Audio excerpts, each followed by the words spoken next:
নমস্কার বন্ধুরা, আপনারা দেখছেন Krishna kitchen blog. Krishna kitchen ব্লগে আপনাদের সবাইকে স্বাগত।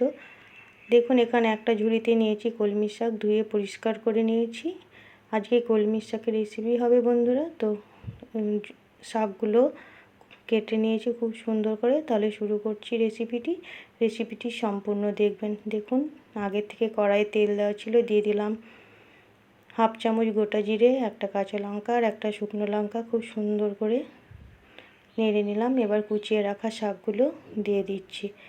একদম সহজ পদ্ধতিতে এবং খুব কম সময়ে এই রেসিপিটি তৈরি হয়ে যাবে, আর খেতেও লাগে কিন্তু দুর্দান্ত বন্ধুরা। তো দেখুন, এখানে সম্পূর্ণ শাক আমি দিয়ে দিলাম।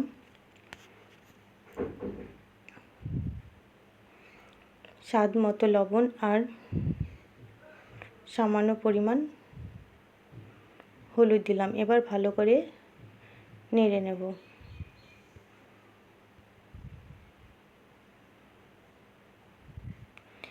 এই নিরামিষ কলমি শাকের রেসিপিটি বন্ধুরা একবার যে কেউ দেখলেই খুব সহজে বানিয়ে নিতে পারবেন আপনারা। একদমই সোজা, আর খেতে কিন্তু খুব ভালোই লাগে।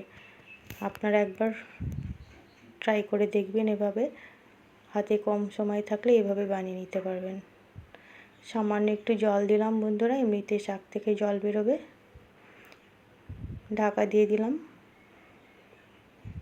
কিছুক্ষণ পর ফিরে আসলাম, 3 মিনিট পর। তো খুব সুন্দরভাবে শাকটা সেদ্ধ হয়ে গেছে, আপনারা দেখেই বুঝতে পারছেন।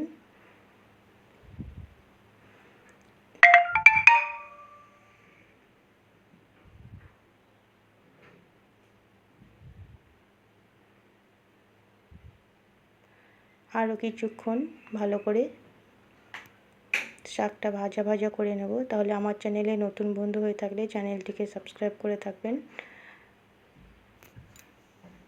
আর পাশে থাকা বেল আইকনটা অবশ্যই ক্লিক করবেন। আর রেসিপিটি ভালো লাগলে লাইক শেয়ার কমেন্ট করবেন। আর আপনারা অবশ্যই একবার এইভাবে বানাবেন, দেখবেন খুবই ভালো লাগবে।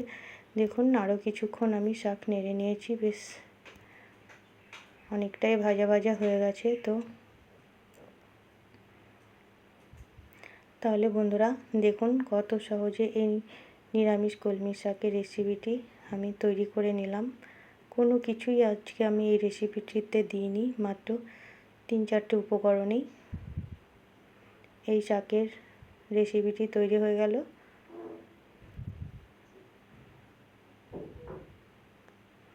দেখুন, খুব সুন্দর করে ভাজা হয়ে গেছে। এবার নামিয়ে অন্য পাত্রে আমি সার্ভ করে নেব।